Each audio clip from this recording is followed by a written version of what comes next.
Imagine waking up on a hotel room floor, the city's sounds muffled by the walls, with the stark realization that you have no memory of who you are or how you got there. This is the opening scene of Amnesia, a text adventure that transcended traditional gaming to become quite a unique narrative journey. Released in 1986, Amnesia is not just a game, it's an intricate story penned by the acclaimed author Thomas M. Disch, blurring the lines between a novel and interactive fiction.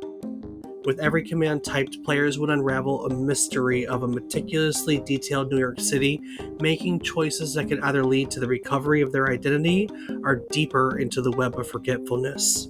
Today, we're going to dive deep into the heart of Amnesia, exploring this intersection of prose and pixel, where each decision paints a stroke in the grand canvas of storytelling. So join us today as we discover what it's like to forget on yet another trip down memory card lane.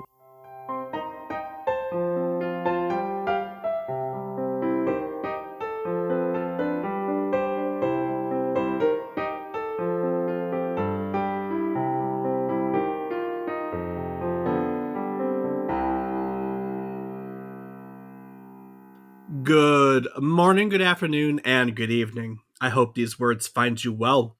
Hello and welcome to the 189th episode of our video game history podcast, A Trip Down Memory Card Lane. Each week, we'll tell you a story relevant to the current week in gaming history. It can be about a game or the people that created it. It can be about a console or the technology that brought it to life. We often talk about the companies that bring it all together, making our hobby a reality. While telling you each story, we hope to teach you something new about the topic, what it took from the world as its inspiration, or what it gave back to the world in its legacy. Today, we're diving into the world of Amnesia, a game that broke the mold by blending interactive fiction with a narrative depth rarely seen at its time. Released in 1986, this text adventure game took players on a thrilling journey through a meticulously detailed New York City, all from the perspective of a protagonist with no memory. I'm David Casson, and as always, I'm joined by my co-host, who's more likely to forget his keys than his name, but today, he's the one guiding us through the streets of New York. It's my brother, Rob Casson. Rob, have you ever forgotten where you were in the middle of New York City? So easy to forget where you never were. Yeah, exactly. But there's a version of New York City in some video game, isn't there? Spider-Man. Yeah, you got me there. I definitely got lost a lot in that game. But it's not the same. No, it's not the same. It's definitely not the same. All right. Well, one thing that you don't forget, because I'm kind enough to put it right in front of you. What's going on in the current week in gaming history? Well, Dave, on April 7th, 1986, the gaming world welcomed Atlus into its fold.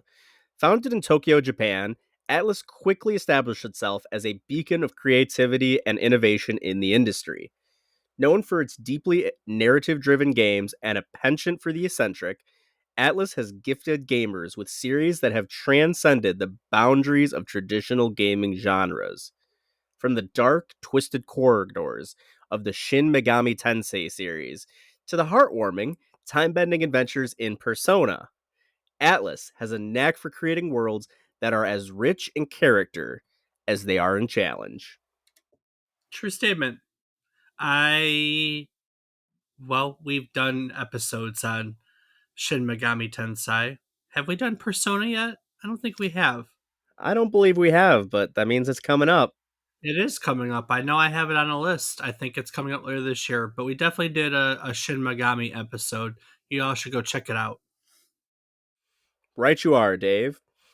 And as we continue our voyage through the significant week in gaming history, we find ourselves revisiting a moment that marked the resurgence of the classic first person shooter genre. It was on April 12th, 2004, gamers were introduced to Painkiller, a game that would reinvigorate the fast paced, adrenaline pumping action that fans of the genre craved. Painkiller set itself apart with its relentless action, intricate level design, and an arsenal of weapons that were as inventive as they were devastating. Garnering critical acclaim and a loyal following, Painkiller spawned several expansions and sequels, cementing its place in the hearts of gamers who longed for the pure, unadulterated action of the genre's early days. I legit own like 3 Painkiller games in box, like physical form. So, you know, when it came out, it was just that. It was like it was modern, but it was revisiting like Doom, like the beginning of everything, you know? Absolutely. It was a game that I've played once or twice. I didn't happen to get too into it, but I do recall, and it's good that it reinvigorated that awesome feel. Very true. So, Dave, continuing our expedition through this memorable week in gaming history, we commemorate the anniversary of a game that masterfully blended martial arts action with deep role playing elements, set against the backdrop of a richly imagined world inspired by ancient Chinese mythology. What's On that? April 2005, Jade Empire was released, inviting players on an epic journey through the mythical lands of the Jade Empire, where martial arts mastery was the key to unraveling a complex story of power, betrayal, and honor. Developed by BioWare, a studio renowned for narrative driven games, Jade Empire offered players an immersive experience filled with dynamic combat, moral choices, and a cast of memorable characters. Jade Empire stood out for its ambitious attempt to fuse action and RPG elements within a setting seldom explored in video games. And We rounding out, talked we talked about Jade Empire, didn't we? it sounds super familiar, but I don't remember it by name, so Yeah, you're we asking the wrong person as always. yeah, we talked about it in our literally our BioWare episode, which we've covered. We've covered BioWare a few times over. So, Jade Empire was, I mean, it was like their first attempt at an open world game. They had done, other people's IPs up until that point, and that was something they had wanted to do since the beginning. And Jade Empire was their first attempt. Mass Effect would have been the episode we talked about it the most. So check that one Well, out. I definitely remember Mass Effect. Rounding out our journey through the current week in gaming history, we arrive at a pivotal moment that reshaped the landscape of post apocalyptic gaming. On April 9th, 2007, a transaction took place that would forever alter the destiny of one of the most iconic franchises in the gaming world: Fallout. Ooh. It was on April 9th, 2007, that Interplay, the original creator of the Fallout series, sold the rights to the franchise to Bethesda Softworks. This move not only signaled a new chapter for the Fallout series, but also marked the beginning of an era that would see the franchise ascend to new heights of popularity and critical acclaim. And coincidentally, the day this episode publishes, the Fallout television series releases on Amazon Prime, and reviews have come in the past couple days, and they have been great. Apparently, it is incredibly authentic to the source material, and it feels more like an addition to the series, like more stories told in the same universe than trying to like adopt the video games in any way, shape, or form. But they apparently have done a really great job of universe building. So go check it out. Yeah, that's awesome. Yeah, go check that out. Woo! Woo! All right. So Thomas Disch was born in Des Moines, Iowa in 1940. But in Iowa in the mid 40s, there was a polio epidemic. So he was largely homeschooled through his early years. Eventually, his family moved to St. Paul, Minnesota, where he would attend public school and Catholic school. In public schools, he discovered a lifelong love for science fiction, for drama, for poetry. Basically, found the writing bug when he was here in secondary schools in Minnesota. After graduating high school, he worked a summer job as a trainee steel draftsman, where he saved up enough money to move to New York City at the ripe old age of 17. Can you imagine moving to that big of a city at 17? I cannot. No, that seems insane to me. Yeah, same. That's pretty crazy. I mean, it's bigger than any city. I've never been there, and I mean, I don't Right. think Chicago is quite the same population. So No. yeah, Nope, I don't nope, do I nope. don't do well with those kind of crowds. In New York City, he found work at a bookstore, then at a newspaper. He also worked as an extra at the Metropolitan Opera House in various Met productions, but still, he couldn't make ends meet. And at the age of 18, he was broke, penniless, no prospects, and so he attempted suicide. I say attempted because he tried to stick his head inside a gas oven, but he forgot to remember that he couldn't afford to pay the gas bill. Oh no. So no suicide. That's Oh the not the man. not the worst story. Like that's It's that's sad, and then it's even more sad. Like, damn. I know. I failed at failing. Ugh. So he decided that he was going to be an army man, but he didn't like the army. So he ended up discharged from the army, lost his mind, was committed to a mental hospital for 3 months.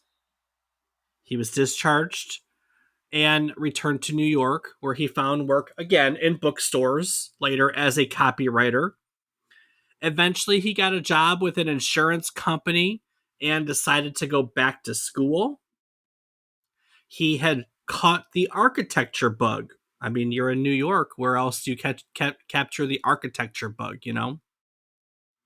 So he applied to Cooper Union, supposedly got the highest score ever at the time for their entrance exam, but then quit school after a few weeks of classwork. So he decided he was going to go to night classes at New York University, NYU, where he took classes on novella writing and utopian fiction. Back to the writing bug. Man loves writing. Thomas Disch loves writing. So in May of 1962, he decides to write a short story instead of studying for the midterms. That story, called The Double Timer, sold to a magazine called Fantastic for $112.50. Wow. I know, right? And that, to Thomas Disch, was the start of his literary career. So he never went back to NYU, never finished those midterms. Instead, he took a number of odd jobs. He was a bank teller, he was a mortuary assistant, he was a copy editor. These were all jobs he took in order to support what he called his nighttime writing habit. I'm just shocked at that amount for a magazine. I feel like it would just like maybe I don't know enough about Fantastic, but I just feel like magazines wouldn't pay as much for first I time. I agree, especially not 1962. So no That's wonder he no awesome. wonder no wonder he thought he Destined to had made write. it. Yeah, yeah, right. Man, that's awesome though. So Thomas Disch actually entered the field of science fiction at really a pivotal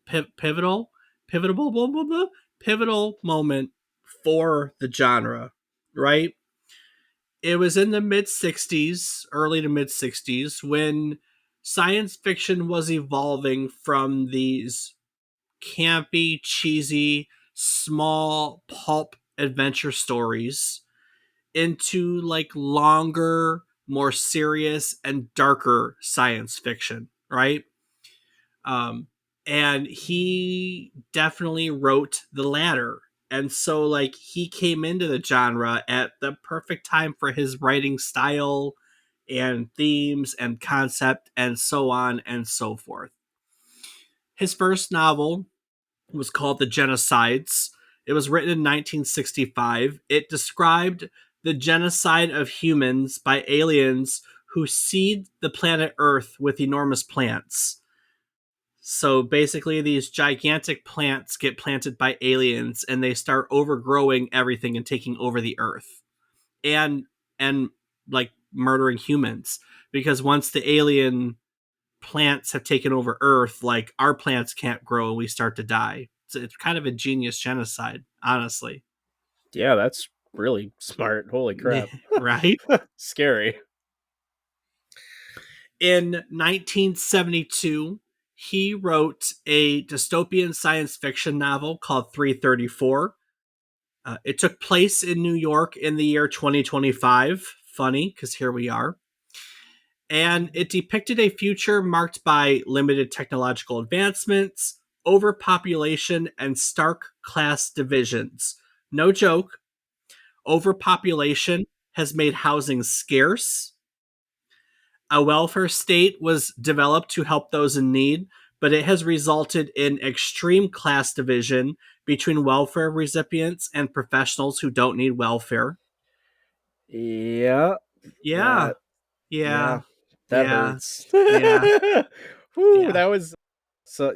Some of these writers, you really think can see into the future because yeah. holy crap. Yeah, it's just funny. Like I'm like 2025 Whew. scarce housing, welfare state. Yikes. Thomas Disch wrote novels over a lifetime of work.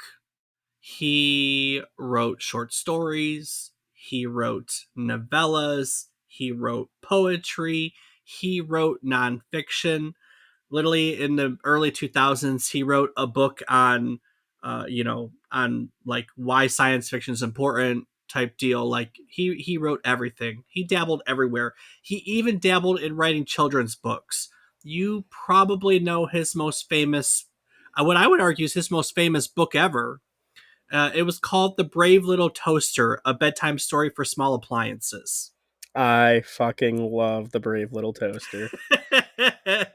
That is And yes, fantastic. later on, he sold the rights to that book to Disney, which resulted in the 1987 film The Brave Little Toaster. Oh, I love that movie growing up. Oh, so So, good. so you know Thomas Disch. You may not know his science fiction, but you probably know Thomas Disch if you grew up as a Disney kid at any point, because The Brave Little Toaster is, one of their movies. So, That's awesome. but you may be asking yourself at this moment, Dave, why are we learning about the guy who wrote about the Brave Little Toaster? What does that have to do with video games? It should have Right? spawned a video game, is what it's meant to be. Damn it! It did. I don't think there is a Brave Little Toaster video game. I know there should have been. I know. I'm going to get to that in a moment, but first, I'd like to tell you all about the all-in-one podcasting suite of tools that makes it easier than ever to create your own podcast, but brought to you by our friends at Zencaster. So do you want to make your own podcast? Do you have something clever and engrossing that you'd like to share with the world? Come check out this all-in-one podcasting suite of tools that makes it easier than ever to create your own podcast. With Zencaster, it's super easy to record a podcast. Everyone logs in using their web browser, and you just start recording a high quality podcast right away. It allows you to record up to 4K video with your guests, and with Zencaster's multi-layered backups, you always have the highest quality recordings, even if the connection is unstable. And with Zencaster, you never have to worry about what you sound like. Zencaster's post production process makes you sound buttery smooth. It automatically removes all those ums and ahs, removes all those awkward pauses in conversation, too. You can set the right podcast loudness, you can reduce background noise, you can do it all. It's just a bunch of menu options, and then you click a button and let it go. And if the thought of podcasting overwhelms you because you think you need tons of different tools and services, relax. Those days are over. With Zencaster's all in one podcasting platform, you can create your podcast all in one place and distribute it to Spotify, Apple, and other major destinations. So if you'd like to start your own podcast, or maybe you want to take your current one to the next level, we've got a deal for you. Go to zencaster.com/pricing and use our offer code Memory Card Lane. You'll get 30% off the first month of any of their paid plans. Sign up for Zencaster today, and you can experience the same ease in producing your own high-quality podcast as we do each week. Go out and share your ideas with the world. Yeah. All right. So back to Thomas Disch and video games. So back in episode 177, Rob, we talked about Zork, right? One of the greatest Yes, and most influential text adventures of all time. got that right. Zork was Zork was cool. Zork was a great game. You know, it's interesting because Zork had like playtesters who helped influence it, so it's a really interesting story. I would highly recommend going to check that out if you haven't. Zork was made by a company called Infocom, and Infocom was very, very good at text adventures, and they were very successful at it for, I say, quite some time, about a decade. You know, they founded in like 79, 1980. Zork original was 77, and they found a little bit after that. So, and they existed through the 80s, you know, were bought out by the end of it. So they were really good at text adventures until they weren't, to be honest with you. You know, they made text games through the entire 80s, but the truth of the matter is that by roughly about 1982, the video game market was already moving on to graphic adventure games, right? Because that's when the Atari was out and arcades were out. And we know that the video game market crashed in 83, but you know it was largely in response to these home consoles like the Atari 2600, you know, that had produced all these graphic games, and so the industry as a whole was moving on to graphics, right? Right? As we talked about in the episode, those game designers at Infocom, they were text writers. They were against using graphics. They did not want to make graphic adventure games. They wanted to stick with what they know. And anytime they tried to partner up with another company to do the graphics, for one reason or another, you know, timing wasn't right, the tools didn't work together, all these partnerships that were suggested, they all kind of failed. So in result of that, Infocom came up with a brilliant solution that worked in their favor for a short while. And what they did was their marketing department pushed out a series of advertisements that mocked graphical games as graffiti when compared to the human imagination. You know, you computer graphics can't nearly be as good as what you picture in your brain. So graphic adventure games are trash. That was essentially what the campaign was. And it was a very, very, very successful campaign. For a brief moment, I mean, it didn't last forever, obviously, but for a brief moment, it led to an uptick in sales of their text adventures, and it led to the public clamoring for more text adventures. And so other companies started to take notice, right? Companies like Broderbund and companies like Electronic Arts. So here is your obscure video game trivia for the day. In its history, Electronic Arts has only published one, exactly one, all text adventure game. And to do so, they partnered up with a New Jersey software company called Cognetics Corporation. Now, Cognetics hadn't really done video games before. Aside from the game that we're about to talk about, they really only have one other claim to fame. I mean, quite literally, I could only find one other thing on them. Their wiki page is like two sentences. One lists this game, and the other describes a system called Hyperties. So, back in 1983, Ben Schneiderman started a research project at the University of Maryland that was originally called the Electronic Encyclopedia System, or TIES. But unfortunately, that name was trademarked by someone else. So the name was changed to Hyperties because Ties was in fact a hypertext system. So if you've been listening to our podcast for a while, you've heard us talk about hypertext before.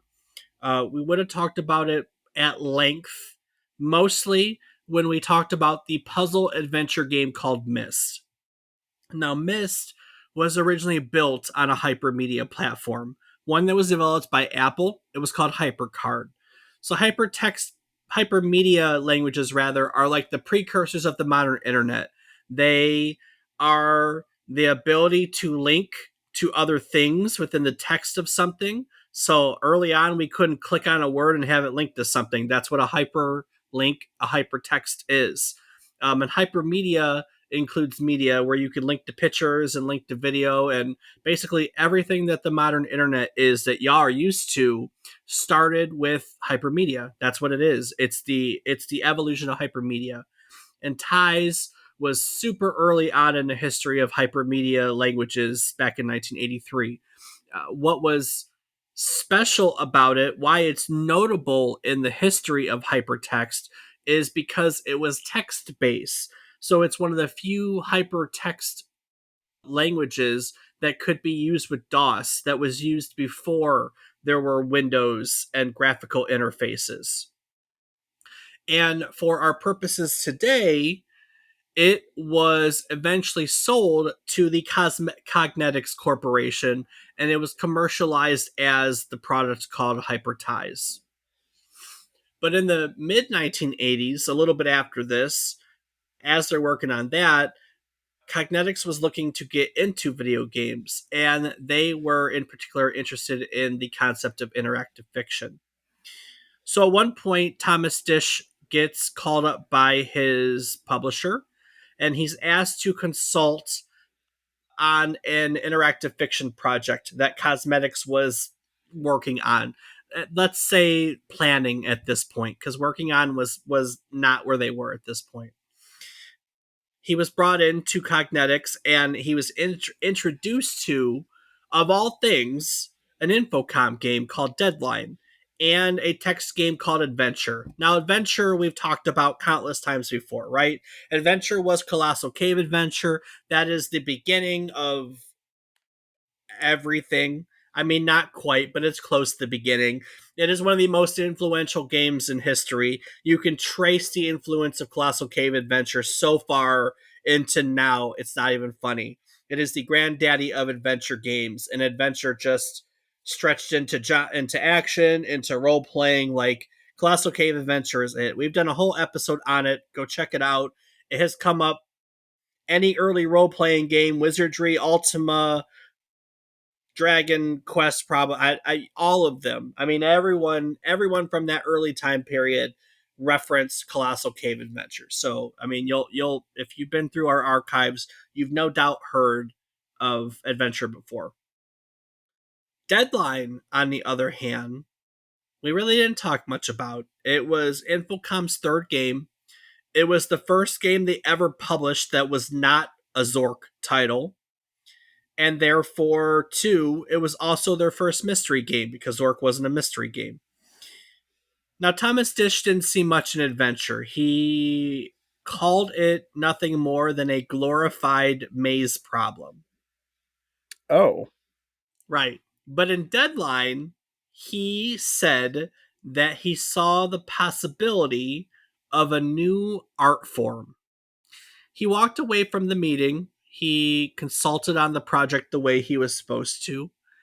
And then he wrote on a single page in his 1983 notebook. He titled it Amnesia, a computer interactive novel.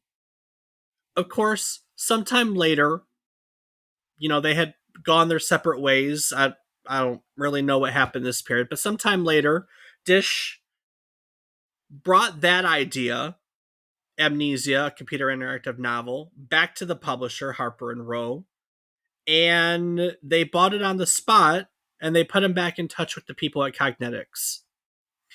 So this was a period, 83, 84, when book publishers were trying to get into video games, into this concept of interactive fiction and otherwise. They were trying to diversify, right?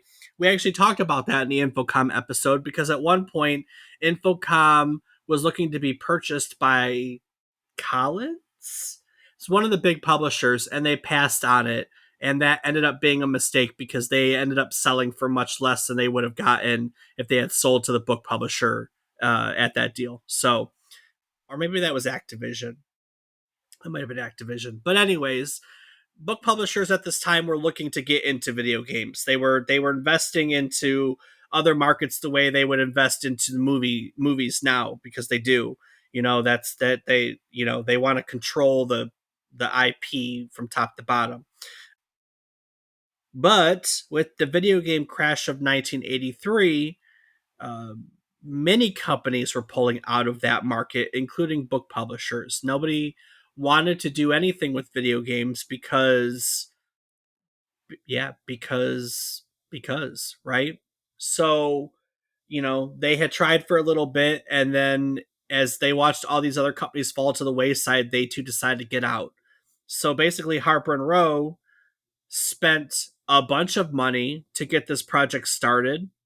They are said to have printed up documentation and packaging, and then just decided to abandon the project.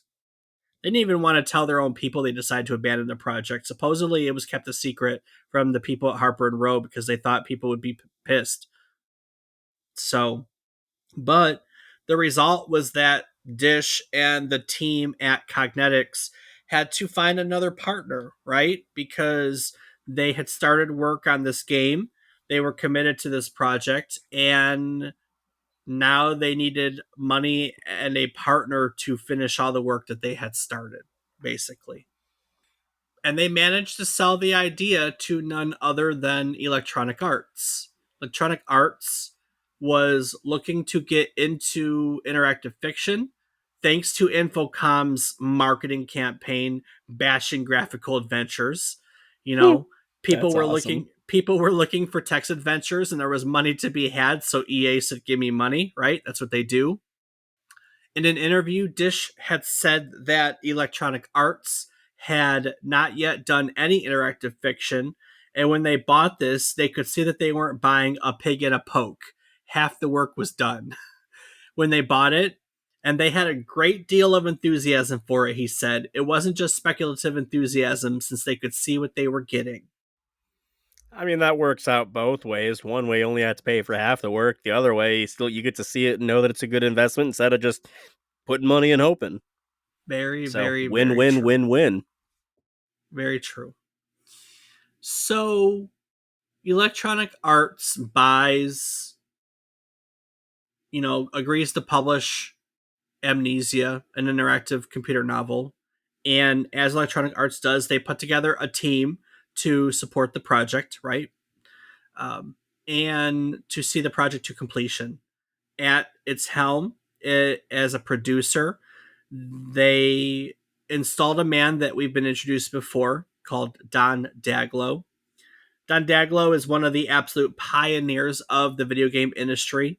Um, while I don't know how many of his games we've covered directly, among his accomplishments include the creation of Utopia, which is one of the first city building games, Dungeon, which we've talked about, which is one of the earliest role playing games, which is, like I said, where we've encountered him before. And he also created the very first simulation baseball game in 1971. Daglow has been in the industry forever. He worked for Electronic Arts forever. He's like one of only three people that have earned like lifetime achievement awards from there's like two different interactive like video game organizations, and only three people have earned lifetime achievements from both of them, and he's one of them. So he's important. Yeah, I'd definitely say so. Yeah, I know. So Daglow helps put this team together in order to create Dish's interactive fiction. So I should say in one interview I found in which Disch was interviewed on Amnesia, he was asked exactly what Amnesia was.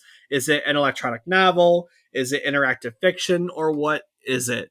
And he replied, I tried to invent a term for it the way movies did for motion picture, because someday someone will have to invent a term that's less clunky than interactive fiction. My candidate was microfiction. The interview then suggested to Thomas Disch participant stories, but that was shot down by Disch. Nice. Participant stories.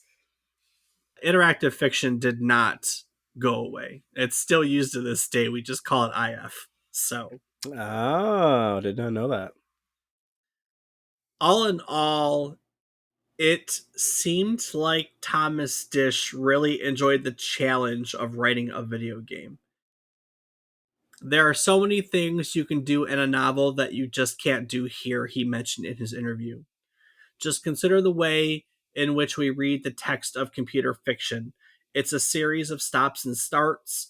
You can never build up the narrative momentum that you have in a novel. You have a screen full or two at most of prose, and then you have to give the player something to do. You have to keep the sense of participation alive in the player, or else you're just reading a book in which the computer becomes an electronic page turner. Properly done, that means you can never count on the kind of tranced immersion in an imagined story that the novel reader gets. What you have to do instead is create an excitement in the involvement with the player. This requires a whole set of strategies that bear no relation to novel writing. You have to create a single, clear, coherent image, and then also have to be aware of the possibilities of branching and telling not just a single story, but creating an environment in which a story can grow like a houseplant in various directions. All of these are problems that ordinary fiction doesn't have to contend with. And that's interesting because Dish and the team definitely created an environment for players to explore. In fact, now the environment is probably the most unique thing about this game at the time it was published. You see, in Amnesia, you wake up as the player in a midtown Manhattan hotel room with absolutely no memory. You have no clothes on, you have no money, no memory of what you look like. You wake up in a midtown Manhattan hotel as a blank slate. You quickly discover that you're engaged to a woman you can't remember. You're trying to be killed by a strange man that you don't know, and the state of Texas is seeking you out for murder. Wow. Quite the conundrum you found yourself in. It very much is. But in addition to this whole story playing out, this game simulates life in Manhattan at a time in which city simulations just weren't a thing. Dish and the team modeled every block and every street corner of Manhattan. Over 4,000 separate Manhattan locations, including 650 separate streets, are modeled into the game. You have to move from place to place on foot, and you have to reach specific destinations at specific times of day to advance the plot once you know where to go. Stores actually open and close at their correct time. Streetlights turn on. The subway lines run at their correct times. They worked very hard to simulate a breathing city uh, in this mid 1980s text adventure, which is kind of cool. That is definitely cool, yeah. It I say it's the most interesting thing about it because Amnesia, I mean, no one's heard of Amnesia, let's be fair. It's a game that has kind of fallen into obscurity. And I mean, for good reason. Like, when you read reviews, it advertised itself as this interesting open adventure, but ended up, like, being this, like, all the complaints about it people have are, cool. I have to be here at a specific time. It's not really a choose your own adventure, is it? Like, it's linear, basically. Like, no matter how you shake it, it's linear. And that's what people didn't like, is that they felt like they got pigeonholed too much. But what I feel is really unique about it is that Thomas Dish's Amnesia 1985 Manhattan is not 2024 Manhattan, right? So they accurately modeled the city, and what it provides us now is it's almost like a digital, like, archaeology type deal, to where like you can go back 30 years, 40 years rather. It's 40 years, 85. You can go back 40 years and see what Manhattan was like 40 years ago in digital form. So it's this really unique like snippet of what it was like at the time. Does that make sense? Yeah, no, it definitely does. And I think that's super cool, honestly. I think that's really cool and one unique and worthy thing about it. So in an interview, Thomas Disch acknowledged that for some people, the major fascination with this game was always going to be this enormously simulated environment. He noted that he looks forward to the day when it will be possible to have memory systems of in our hardware of such a power that he can bring out an expanded version of Amnesia that would create a totally illusionistic sense of New York in which every street corner has its own unique experience and is tied to the actual reality of the place.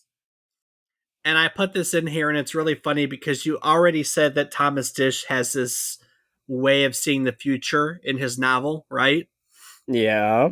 Yeah, it didn't stop there. So he goes on to say that that's a really huge undertaking, right? That microfictions like soap operas will eventually have to be written by teams of writers because the ideal fiction will have so much text that a single writer couldn't produce that much work. Wow. Right? Right? That's crazy. The interviewer literally asked him to pull out his crystal ball and talk about what's next, and this is what he said. There will be multiplayer interactive fiction games in which you and another player on the same machine or machines hooked together to a mainframe would interact as separate characters just as 3 or 4 people can play Monopoly. You could also hook it up to film works via video discs and have graphics. I think that there will be computer networks, like television networks, in which you can interact with an ever changing story as much as you can now tune into a soap opera.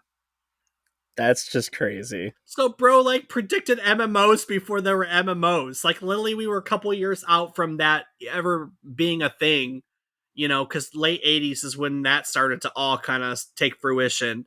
And he's like, yeah, there's going to be persistent online worlds, which is absolutely a thing now, you know? Definitely. Crazy. Just crazy.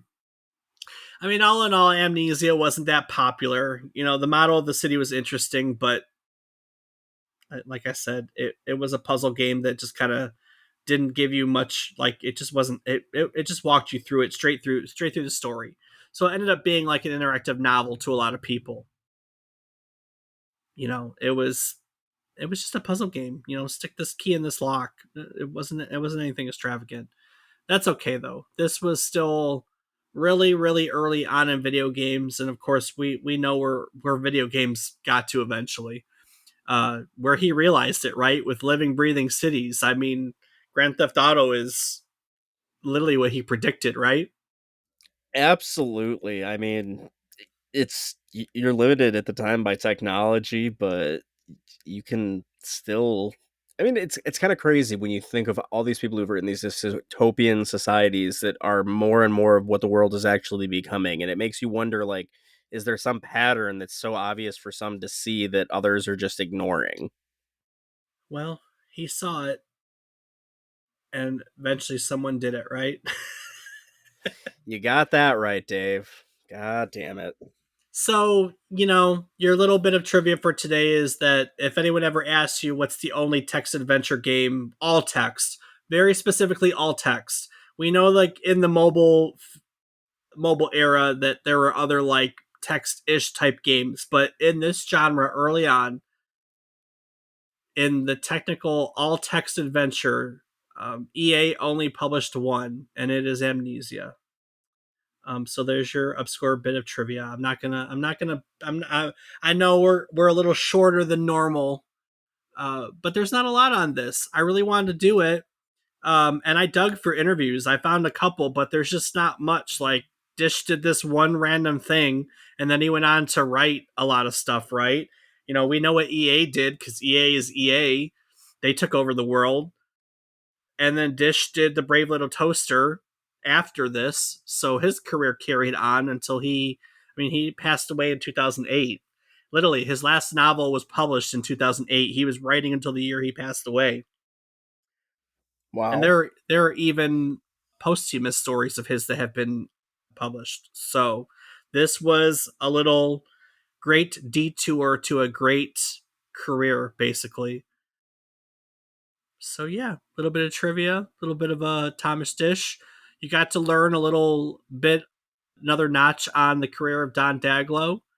The only all text adventure published by EA, Thomas Disch's Amnesia.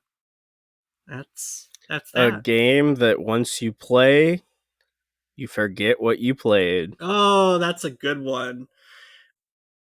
That's a good one. Well, you had to save it. Had to I save it, know. Dave. Well, all in all, there's a lot of other things that were involved in this. You learned about Zork and Infocom and EA and Don Daglow and Adventure and Colossal Cave Adventure, and this game comes at the intersection of a lot of other stories. Some really fascinating stories. I'd suggest checking out the Zork one. That was a fantastic episode. Of course, you can find it by going to the archives on our website, which is www.memorycardlane.com. Rob, what else can people do on our website? Well, Dave, you can find a calendar of our future episodes. You can find a link to our Patreon where you can help support Dave and I in our podcasting adventure and get access to ad free and unedited versions of all of our episodes. And you can find a link to our Discord where you can come hang out with Dave and I, talk video games or whatever else, as long as it's a cool conversation, we're down to have it. And also, you can find a link to our social medias where I am found on several platforms as Rob_O_Raptor and Dave. I can be found on various platforms as David is Wrong. Each week, we tell you a story about one topic relevant to the current week in gaming history. It could be about a game, console, technology, company, just something. While doing so, we hope to teach you something new about the topic, what it took from the world as its inspiration, or what it gave back to the world in its legacy. Uh, every day, when I sit down to research topics and we sit down to pick topics and everything, and we go through what we're going to talk about, we learn things. That's the best part about doing this, is every week we learn something new about video games, and we get to take all the new things that we learn and bring it to you. And that's fantastic. So, in celebration and recognition of that fantastic cycle, we like to go roundtable and talk about what we've learned over the course of this episode. So, Rob, what did you learn today? Well, Dave, obviously I did not know about Amnesia. If I played it, then I forgot about it. But it's kind of awesome to know that it was kind of still an influential thing nonetheless, and to know that it was written by the same guy who wrote Brave Little Toaster is pretty freaking awesome. You had That's to know right. that was coming. That's But true. I just think it's really cool. I mean, obviously, I don't know much about the game other than what you explained, and it sounds like a really awesome concept. I believe that it would probably be a fun one if you're into an all text adventure kind of game.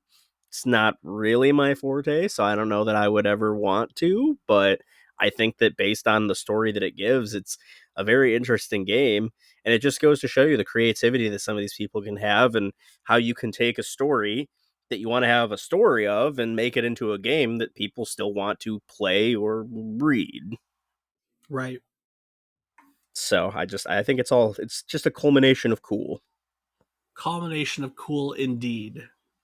So what is your big takeaway of the day, Dave?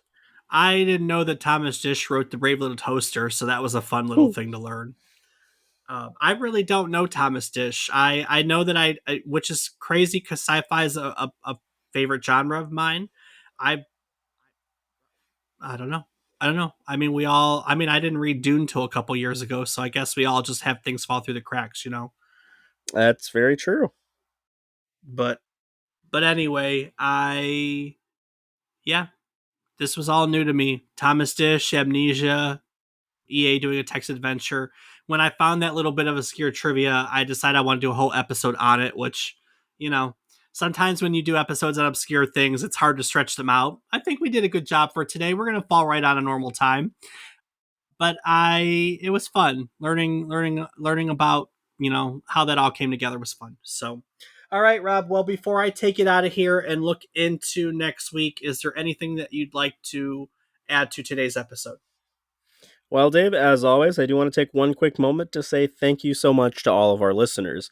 It means the world to us to have you along on this ride, so we thank you for that. So thank you. Thank you.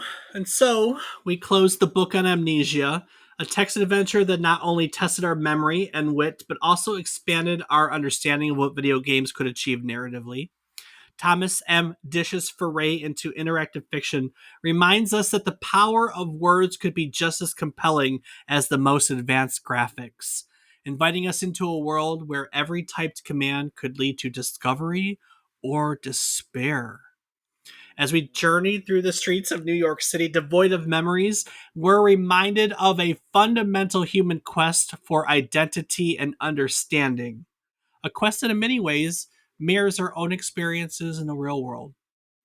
And so we bid farewell to the intriguing world of Amnesia, but our adventure through the annals of gaming history is far from over. Next week, we'll be turning our attention to a saga that ignited the flames of tactical strategy games and spawned a beloved franchise that endures to this day. Join us next week as we explore the origins of the Fire Emblem series, a cornerstone of the strategy RPG genre that challenges players to think several moves ahead, forging alliances and battling foes in a quest to restore peace to troubled lands. So sharpen your swords and get ready to show us your best tactics as we showcase the strategic brilliance of Fire Emblem on yet another trip down memory card lane. Do the thing. Doobie da mba mba ba mboo.